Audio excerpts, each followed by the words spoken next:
Assalamualaikum warahmatullahi wabarakatuh. Nama saya Fatma Ulul Albab. Saya berasal dari Prodi Sistem Informasi, Fakultas Sains dan Teknologi. Saya berasal dari Universitas Nahdlatul Ulama Jepara. Di video ini saya akan membahas tentang tolak politisi SARA pada pemilu 2024. Video ini bertujuan untuk memenuhi tugas UAS dari Bapak Dr. Wahidullah SHI MH sebagai dosen pengampu mata kuliah kewarganegaraan. Tolak politisi SARA pada pemilu 2024. Isu agama dan etnik ternyata masih menjadi persoalan serius setiap kali negara ini menggelar pesta demokrasi. Pada pemilu 2024, isu itu masih saja dijadikan senjata oleh para petualang politik untuk menjatuhkan lawan demi mengangkangi kekuasaan. Agama dan etnik atau ras yang masuk klaster SARA sejatinya bukan isu yang baru. Ia sudah lama, sangat lama, ada seiring terbentuknya negara ini. Ia keniscayaan yang membuat bangsa ini lebih berwarna, karena dibangun berpilarnya perbedaan. Di lain sisi, isu SARA juga menjadi bom waktu yang bisa menghancurkan jalinan persatuan antara anak bangsa. Hanya dengan kesadaran dan komitmen di bawah payung Pancasila dan Bhinneka Tunggal Ika, kita mampu memadamkan sumbu bom itu sehingga tak benar-benar meledak hingga kini.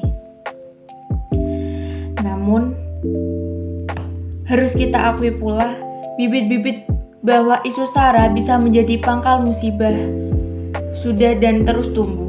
Ia dijadikan senjata oleh para pemburu kekuasaan untuk memenangi persaingan dengan cara yang kotor. Mereka paham betul banyak masyarakat yang masih gampang diracuni sentimen agama, sentimen kedaerahan, ras, etnik, atau golongan mereka. Mengapitalisasi bentuk isu-isu rawan itu semata demi merebut dan mempertahankan kekuasaan. Tanda-tanda buruk bahwa itu tetap akan dijadikan senjata di pemilu 2024. Di medsos, para buzzer tiada henti menebarkan narasi kebencian, hoaks, hingga fitnah berbasis SARA. Kampanye hitam pun terus dilakukan untuk menghancurkan rival junjungan mereka. Celakanya lagi, para elit politik tak mau ketinggalan berlaku menyimpang. Contoh terkini ialah Ketua Umum Komite Nasional Pemuda Indonesia atau KNPI, yaitu Laude Umar Bonte. Dia terang-terangan menolak Capres Anies Baswedan dan menyudutkan dengan narasi-narasi rasis. Kata Laude, yang pantas menjadi presiden Indonesia ialah putra-putri asli Indonesia yang memiliki darah keturunan dari Indonesia.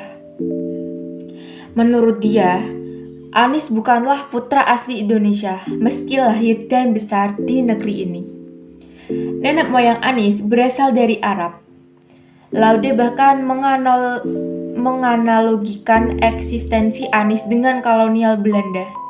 Menurutnya, Belanda menjajah Republik Indonesia selama 350 tahun, memiliki anak, cucu, dan lahir di Indonesia. Tetapi mereka tetap saja penjajah. Bukan bangsa Indonesia, narasi itu sungguh mengerikan. Sulit diterima akal sehat seorang ketua organisasi pemuda ternama masih menjadikan SARA untuk kepentingan politik. Ada pula seorang ketua umum partai politik yang bermain-main dengan SARA. Dia mengeklaim bahwa seluruh warga keturunan Tionghoa mendukung Presiden Jokowi dan akan manut pada referensi Jokowi soal capres yang layak didukung nanti. Klaim semacam itu jelas tak elok dan mengotak-ngotakkan masyarakat Tionghoa, menggunakan SARA sebagai senjata untuk mendulang elektoral jelas berbahaya. Ia hanya akan memantik polarisasi, menebarkan perpecahan. Siapapun dari kubu manapun pantang melakukan itu.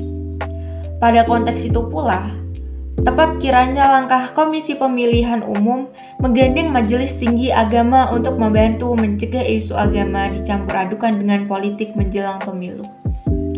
KPU dan tokoh-tokoh agama menyadari benar betapa besar tipu daya SARA.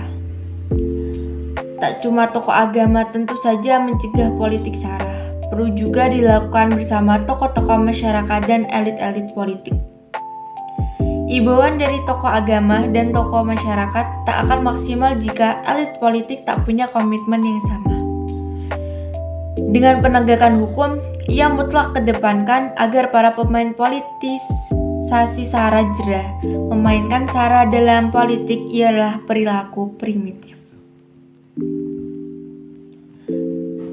Pemilu 2024 yang akan datang merupakan kesempatan bagi warga negara untuk membentuk masa depan negara mereka melalui kekuatan suara mereka. Salah satu aspek penting dari proses pengambilan keputusan ini adalah menolak politisi yang terlibat dalam praktik berbahaya, memanfaatkan perpecahan etnis, agama, dan rasial, menolak politisi semacam itu dan mempromosikan persatuan, inklusivitas, dan harmoni sosial. Dengan memprioritaskan kandidat yang memegang nilai-nilai ini, para pemilih dapat berkontribusi pada pembentuk masyarakat yang lebih adil dan berkeadilan. Di sini ada bahaya politisi yang mempromosikan perpecahan etnis, agama, dan rasial. Satu, yaitu ada fragmentasi sosial. Yaitu ketika politisi ketegangan etnis, agama, atau rasial mereka menciptakan masyarakat yang terpecah. Fragmentasi ini melemahkan ikatan sosial, mengerus kepercayaan antara komunitas, dan menghambat kemajuan menuju negara yang harmonis dan bersatu. Dua, ada peningkatan diskriminasi, yaitu politisi yang memanfaatkan perpecahan perpanjang diskriminasi dan marginalisasi kelompok tertentu. Hal ini tidak hanya melanggar prinsip kesetaraan dan hak asasi manusia, tapi juga menghambat pertumbuhan dan perkembangan negara secara keseluruhan. Yang ketiga, ada ancaman bagi persatuan nasional. Persatuan merupakan elemen penting untuk negara yang kuat dan tangguh. Politisi yang terlibat dalam retorika dan tindakan yang memecah belah mengancam persatuan nasional dan dapat menyebabkan kerusuhan sosial atau konflik. Lalu untuk menjunjung nilai-nilai inklusivitas dan kesetaraan, yaitu kita bisa membangun masyarakat yang beragam dan inklusif, yaitu dengan cara menolak politisi yang mempromosikan perpecahan, memungkinkan terciptanya masyarakat yang menghargai keragaman dan inklusivitas. Dengan memilih pemimpin yang merangkul dan menghormati perbedaan, warga negara dapat menciptakan lingkungan di mana setiap orang merasa dihargai dan memiliki kesempatan yang sama untuk berkembang. Lalu kita dapat mendorong kohesi sosial. Kandidat yang memprioritaskan inklusivitas bekerja untuk menjabati kesenjangan antara komunitas yang berbeda. Mereka mendorong dialog, mendorong pemahaman, dan aktif berupaya mengatasi agar penyebab perpecahan yang pada akhirnya berkontribusi pada masyarakat yang lebih terpadu.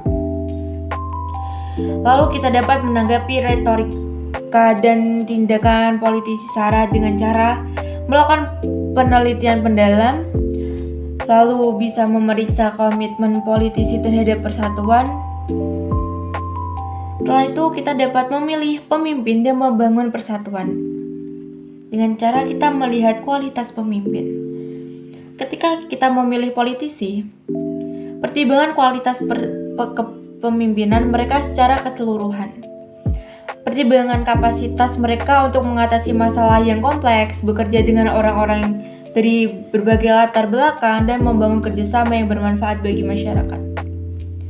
Kita dapat diskusikan dengan orang lain juga. Diskusi pemilihan dengan orang-orang terdekat, teman, atau anggota masyarakat lainnya. Sebagai warga, saya tidak memiliki preferensi politik atau kemampuan untuk memberikan suara. Namun, saya dapat memberikan informasi umum tentang bagaimana individu dapat membuat keputusan saat memilih politisi dalam pemilu. Ketika memilih politisi dalam pemilu, penting untuk mempertimbangkan kualitas dan rekam jejak mereka sebagai calon. Memilih politisi berdasarkan prinsip-prinsip non-sara.